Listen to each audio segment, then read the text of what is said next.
사사기서 6장 17절에서 24절 말씀입니다. 기드온이 그에게 대답하되 만일 내가 주께 은혜를 얻어 싸우면 나와 말씀하시니가 주 되시는 표징을 내게 보이소서. 내가 예물을 가지고 다시 주께로 와서 그것을 주 앞에 드리기까지 이곳을 떠나지 마시기를 원하나이다니, 그가 이르되 내가 너 돌아올 때까지 머무리라 하니라. 기드온이 가서 염소 새끼 하나를 준비하고 가루 한 에바로 무교병을 만들고 고기를 소쿠리에 담고 국을 양푼에 담아 상수리 나무 아래 그에게로 가져다가 드리매, 하나님의 사자가 그에게 이르되 고기와 무교병을 가져다가 이 바위에 넣고 국을 부으라 하니 기드온이 그대로 하니라. 여호와의 사자가 손에 잡은 지팡이 끝을 내밀어 고기와 무교병에 대니 불이 바위에서 나와 고기와 무교병을 살랐고 여호와의 사자는 떠나서 보이지 아니한지라. 기드온이 그가 여호와의 사자인 줄 알고 이르되 슬프도소이다 주 여호와여, 내가 여호와의 사자를 대면하여 보았나이다니, 여호와께서 그에게 이르시되 너는 안심하라, 두려워하지 말라, 죽지 아니하리라 하시니라. 기드온이 여호와를 위하여 거기서 제단을 쌓고 그것을 여호와 샬롬이라 하였더라. 그것이 오늘까지 아비에셀 사람에게 속한 오브라에 있더라. 아멘. 우리는 새해를 들어 힘써 여호와를 알자고 말씀이 선포되는 중에 있습니다. 여호와 하나님을 아는 믿음은 이기 가운데서도 용맹함을 발휘하게 하는 능력입니다. 유일하신 참 하나님이신 여호와를 아는 지식은 우리의 영원한 운명과 복을 결정할 뿐만 아니라 현실적인 삶에 있어서도 담대함과 용맹을 발휘하는 실제적인 힘이 됩니다. 하나님을 아는 믿음은 관념이 아니라 실제적인 삶의 능력이기 때문에 그렇습니다. 다윗은 이 사실을 잘 알고 누렸던 인물입니다. 시편 18편 1절 2절에 나의 힘이신 여호와여, 내가 주를 사랑한다고 고백하며 그 하나님이 자기의 반석이시고 요새시며 자기를 건지신이시여 나의 하나님이라고 고백합니다. 내가 그 안에 피할 바이시며 나의 방패시여 나의 구원의 뿌리시여 나의 산성이시라고 그 하나님이 실제적인 힘인 것을 증언하며, 그리고 그의 삶에서 이 하나님을 힘삼아 적진을 돌파했으며 적군의 담을 뛰어넘어 전쟁의 승리와 영광을 누렸던 위대한 인물입니다. 시편 18편 29절입니다. 내가 주를 의리하고 적군을 향해 달리며. 굉장히 의미 있는 표현이죠. 적군을 향해 달리는 것은 굉장히 두려운 것입니다. 그러나 주를 의지한 게 실제적인 힘이기 때문에 오히려 두려움을 극복하고 적진을 달리고 있다고. 그리고 주를 신뢰함으로 말미암아 그 담을 뛰어넘나이다고 고백합니다. 사랑하는 성도 여러분, 우리의 믿음이 살아있는 믿음의 증거가 무엇이냐면 언제나 행함으로 그 믿음이 증언될 때 우리의 믿음이 살아있음이 증언되는 것입니다. 하나님의 존재를 아는 것은 하나님의 행하심을 아는 것과 똑같습니다. 왜냐하면 여호와 하나님은 그 자신을 계시할 때 그가 행하시는 모습으로 그 자신이 어떠한 분을 우리에게 알리셨기 때문에 그랬습니다. 삶의 정황 가운데서 자신을 계시하신 분이 하나님이십니다. 따라서 그분을 찬양할 때도 그분의 존재만 찬양하는 게 아니라 그분이 행하신 능하신 일도 동시에 찬양하라고 시편에서 이야기한 이유가 바로 그렇습니다. 시편 150편 2절입니다. 그의 능하신 행동을 찬양하며 그의 지극히 이디하심을 따라 찬양하라고. 언제나 하나님을 찬양할 때는 그의 존재를 찬양하는 걸 넘어 그의 행하신 일도 같이 찬양하는 걸 보게 됩니다. 왜냐하면 그의 존재는 반드시 행하심으로 그 존재를 계시하신 하나님이기 때문에 그랬습니다. 그래서 우리의 신앙 고백이 삶과 일치돼야 되는 이유도 바로 거기에 있습니다. 고백은 삶과 일치될 때만이 고백이 참된 고백이며 삶으로 증언될 때만이 그 고백의 진정한 가치가 능력이 되어지는 것입니다. 오늘 본문도 마찬가지입니다. 이스라엘 역사 가운데 사사시대 이스라엘 백성들이 그들의 죄로 말미암아 미디안의 집에 있을 때 사사로 세움 받게 될 기드온에게 하나님이 자신을 계시하셨습니다. 고통받는 그 백성을 향하여 하나님이 지극히 연약하고 소심하여 미디안 사람이 두려워서 포도주 틀에서 타작하고 있던 그 기드온에게 여호와 하나님이 여호와의 사자로 찾아오셔서 큰 용사라고 여호와께서 너와 함께 하실 것이라고 말씀합니다. 그때 기도는 그 여호와의 사자에 이렇게 묻습니다. 하나님이 우리와 함께 하신다면 어찌 우리가 이런 형편에 있겠습니까? 그들의 제약 때문에 그 형편이 찾아왔을 모르고 그렇게 묻습니다. 그때 여호와께서 이렇게 말씀하십니다. 기도나 너의 힘으로 이스라엘을 미디안에서 구원하라. 내가 너를 보낸 것 아니냐라고 말씀하자 기도는 이렇게 하나님께 묻습니다. 내가 무엇으로 이스라엘 백성을 구원해낼 수가 있겠습니까? 우리 집은 미나스 중에 극히 약하고 나는 내 아버지 집에서 가장 작은 자인데 나 같은 자가 어떻게 이스라엘을 구원한단 말입니까? 라고 질문했을 때 하나님이 이렇게 보장하셨으면 내가 반드시 너와 함께하리라. 내가 너와 함께하는 게 능력의 힘이 되어서 이 백성을 구출해내게 될 것이라고 이야기합니다. 그때 기도원이 자기와 말씀하신 분이 하나님 되심의 표징을 보여달라고 질문하는 것부터 오늘 본문이 시작합니다. 내가 예물을 가지고 다시 주께로 돌아오겠사오니 그때까지 떠나지 마시고 기다려 주십시오 라고 하고 여호와의 사자로 나타나신 여호와 하나님은 그러하겠다고 말씀합니다. 기도원은 염소 새끼 한 마리를 준비하고 가루 한 네바로 무교병을 만들고 고기는 석구리에 담고 국은 양푼에 담아서 향수리남에 기다리시는 여호와께 급히 나아옵니다. 하나님이 그에게 이야기합니다. 고기와 무교병을 가져다가 이 바위에 놓고 국을 부으라고 말씀합니다. 그리고 여호와의 사자이신 하나님이 손에 잡은 지팡이 끝을 내밀어서 고기와 무교병에 대자 불이 바위에서 솟아올라와서 고기와 무교병을 살랐습니다. 그리고 여호와는 떠나셨습니다.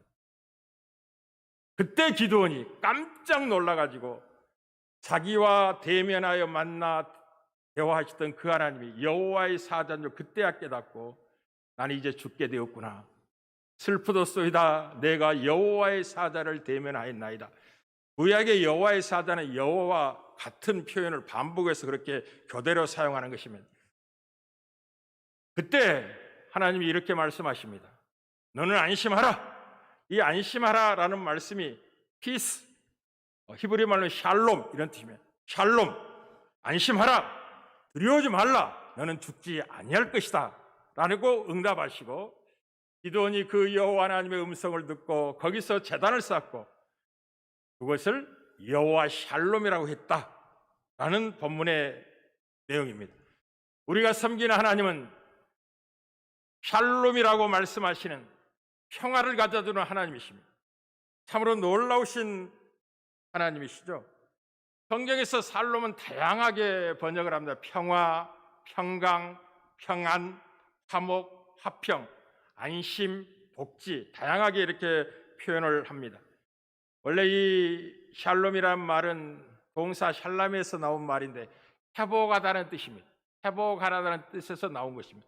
무엇인가 깨어지고 망가지고 잃어버려지고 원래 의도한 그 자리에서 벗어난 상태를 회복시키는 것을 샬람이라고 하고 그것의 명사형이 샬롬입니다. 그래서 이 평강 없는 두려움과 근심과 염려, 전쟁에 대한 공포 속에 사는 인류는 원래 의도되지 않는 자리에서 벗어나 있는 안타까움의 현실을 우리가 만나고 있는 것입니다.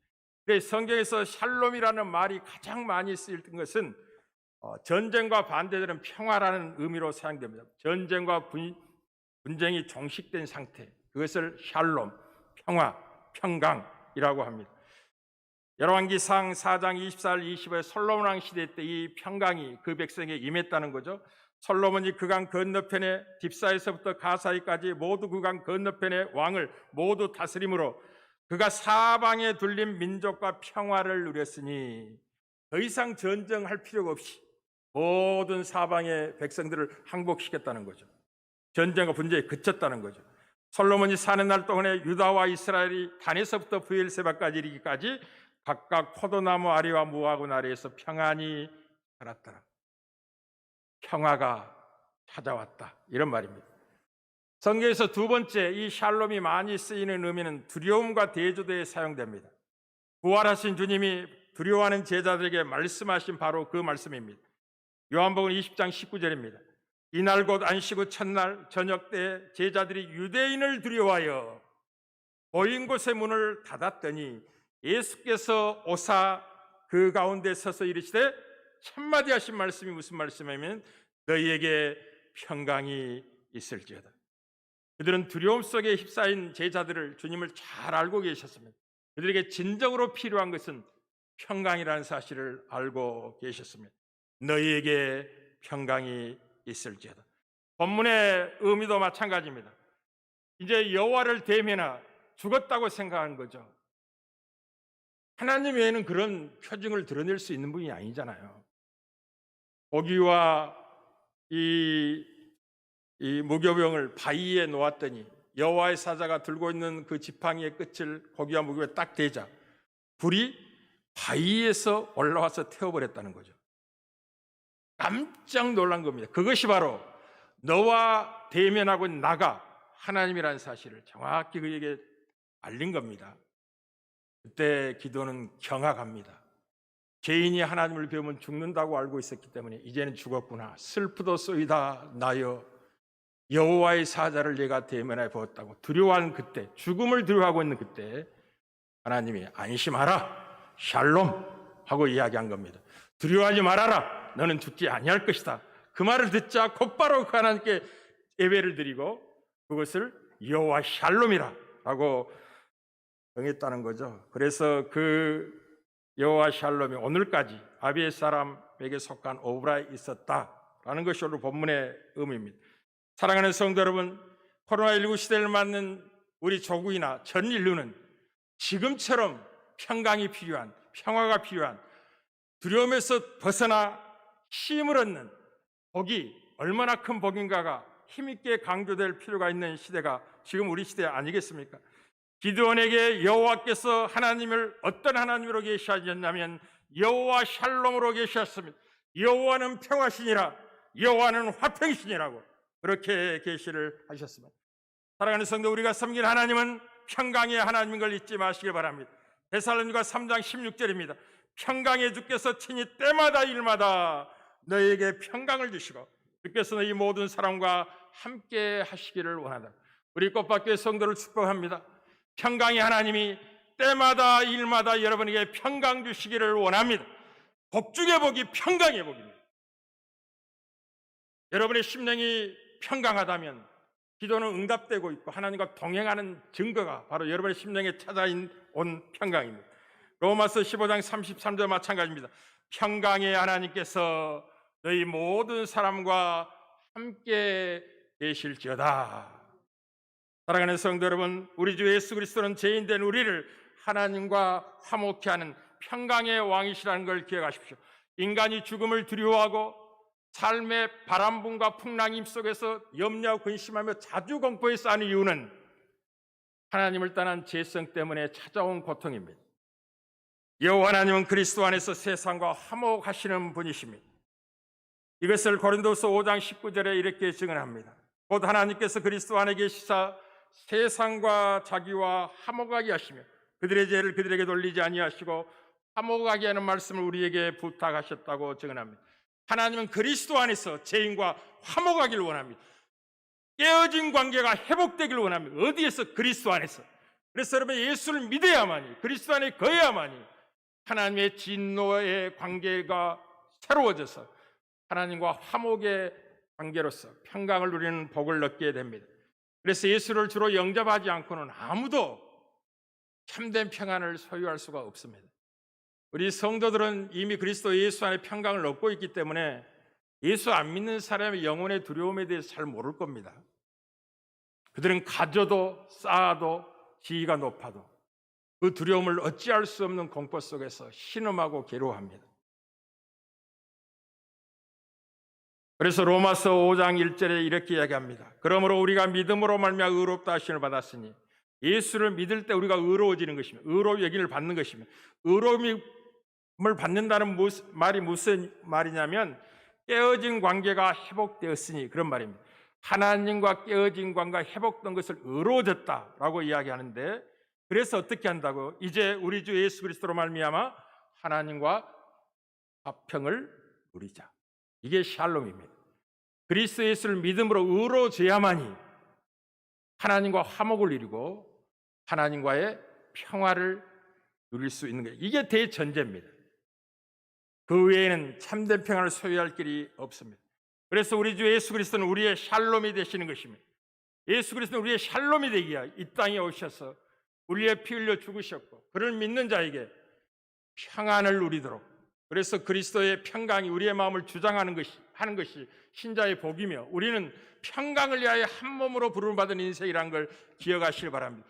교회의 진짜 힘은 어디에 있느냐면 평안함에 있습니다. 평안에 든든히 서가는 것, 그게 교회의 힘입니다. 그 말은 그리스도께서 평강의 영으로 교회를 통치하시고 다스린다는 표현입니다. 하나님의 통치가 온전히 실현될 때 교회는 평강의 복을 누리게 되는 것입니다. 그래서 우리 주님은 요한복음 14장 27절에 이렇게 말씀하며 세상이 줄 수 없는 평안을 제자들에게 주시면서 평안을 너희에게 끼치노니 곧 나의 평안을 너희에게 주노라. 내가 너희에게 주는 것은 세상이 주는 것과 같지 아니하리니 너희는 마음에 근심하지도 말고 두려워하지도 말아라.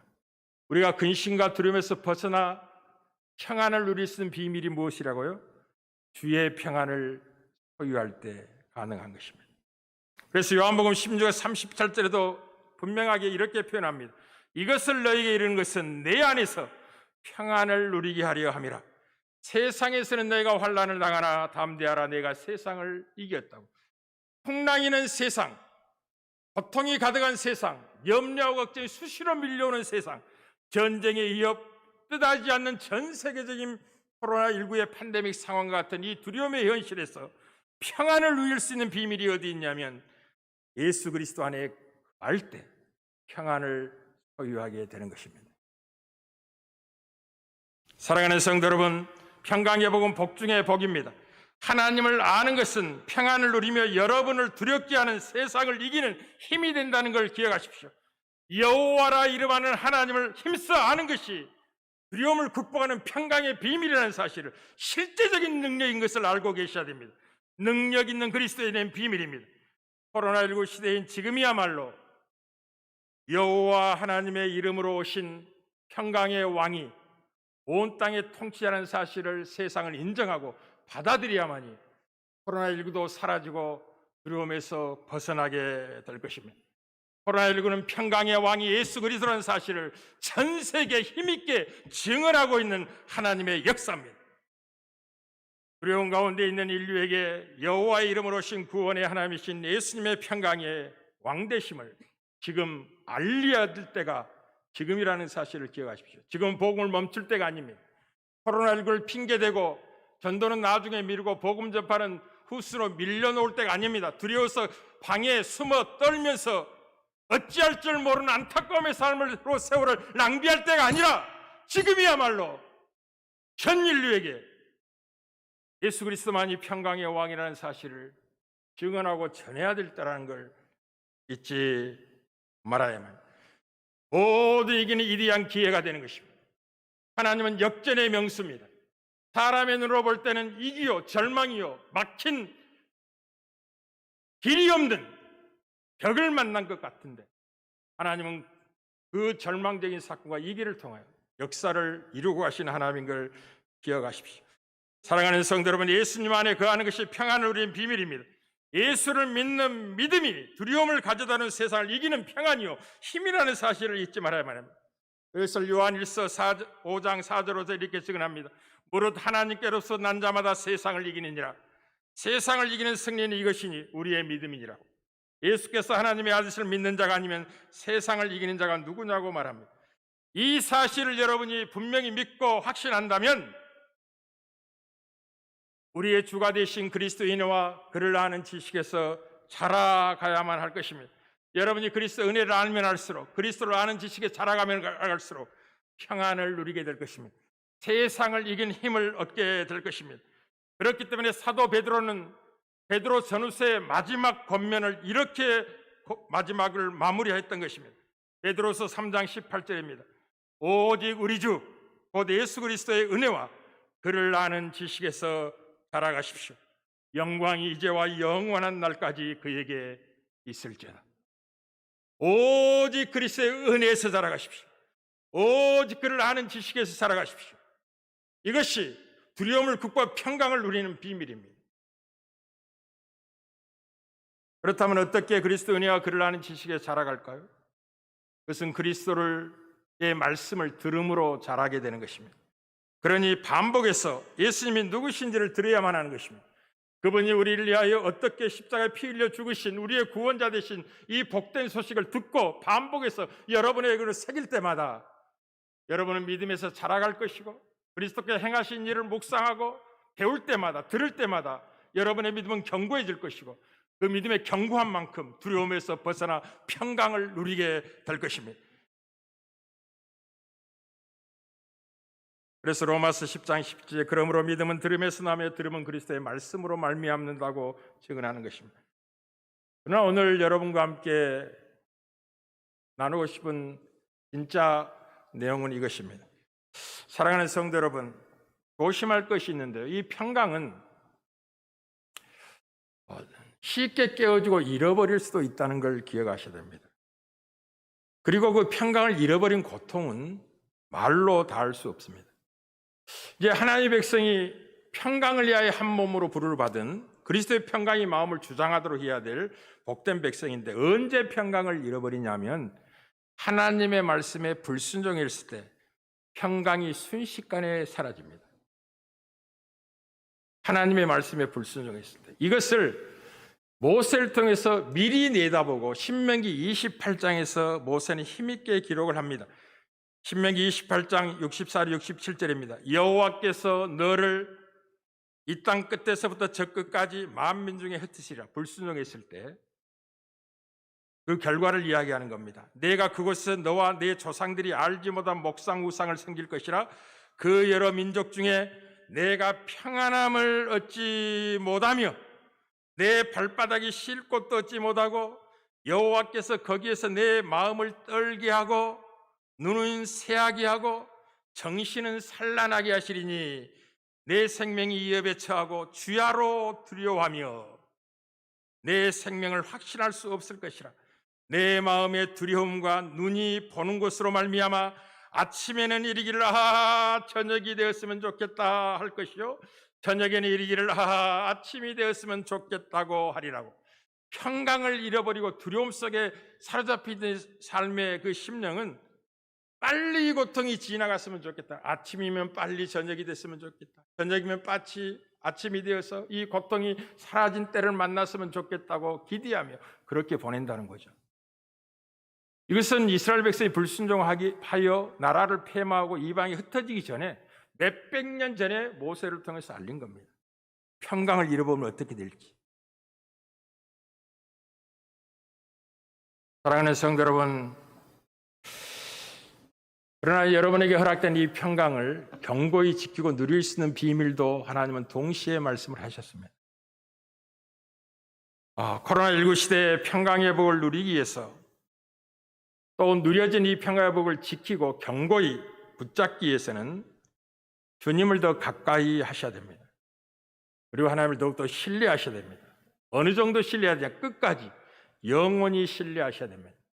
끝까지 영원히 신뢰하는 말의 의미는 무엇이냐면 보여지는 현실이 신뢰할 수 없는 조건 환경을 만나고 보여질 거라는 거죠. 그때 진짜 믿음, 진짜 하나님을 신뢰한다의 뭔가가 드러나는 것입니다. 코로나19 시대는 이 사실을 분명히 우리에게 확인하고 확증받을 수 있는 절호의 기회며 우리의 하나님에 대한 신뢰가 얼마나 견고하고 신실한가 하는 것을 증언하는 놀라운 시기죠. 코로나19를 두려워하지 마시기 바랍니다. 더욱더 그분의 말씀대로 사십시오. 그리스도의 통치에 온전히 순종하십시오. 이것이 평강을 유지하는 비밀입니다. 이사야서 26장 3절 4절에 이렇게 증언하죠. 주께서 심지가 견고한 자를 평강하고 평강하도록 지키시리니 이는 그가 주를 신뢰함이니라. 너희는 여호와를 영원히 신뢰하라. 주 여호와는 영원한 반석이심이라.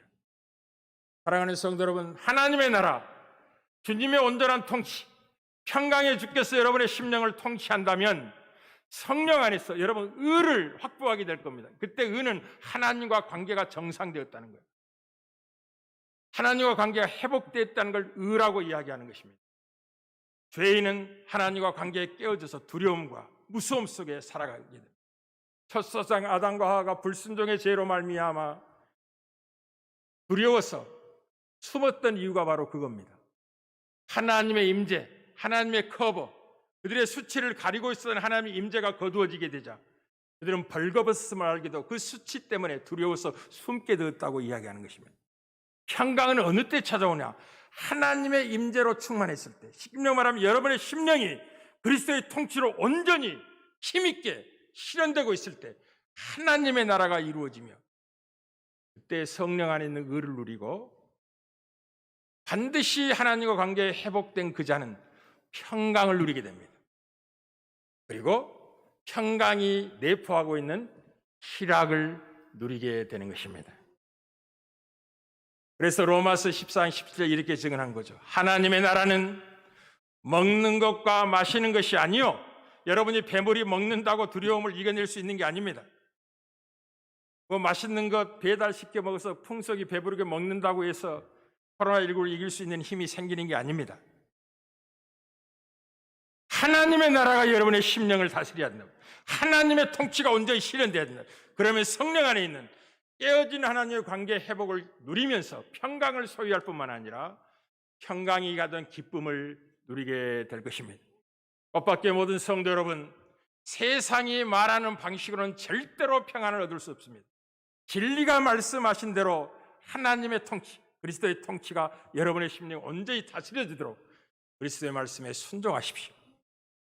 온전히 복종하십시오. 그분을 경외하십시오. 그렇다면 세상이 알지 못한 평강이 여러분의 심령을 충만케 할 겁니다.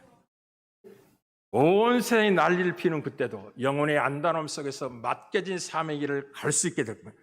신앙은 실제적인 힘인 것입니다. 여호와라는 지식은 영원한 운명과 복을 결정하는 것을 넘어 현실에서 실제적인 담대함과 용맹함을 살아낼 수 있는 실제적인 힘인 걸 기억하십시오.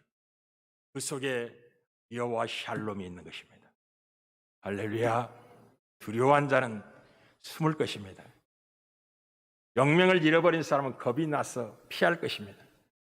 그러나 평강의 법을 누리게 된다면 기드온처럼 소수의 병렬과 적진을 돌파하고 승리를 이제 만들어내게 될 것입니다.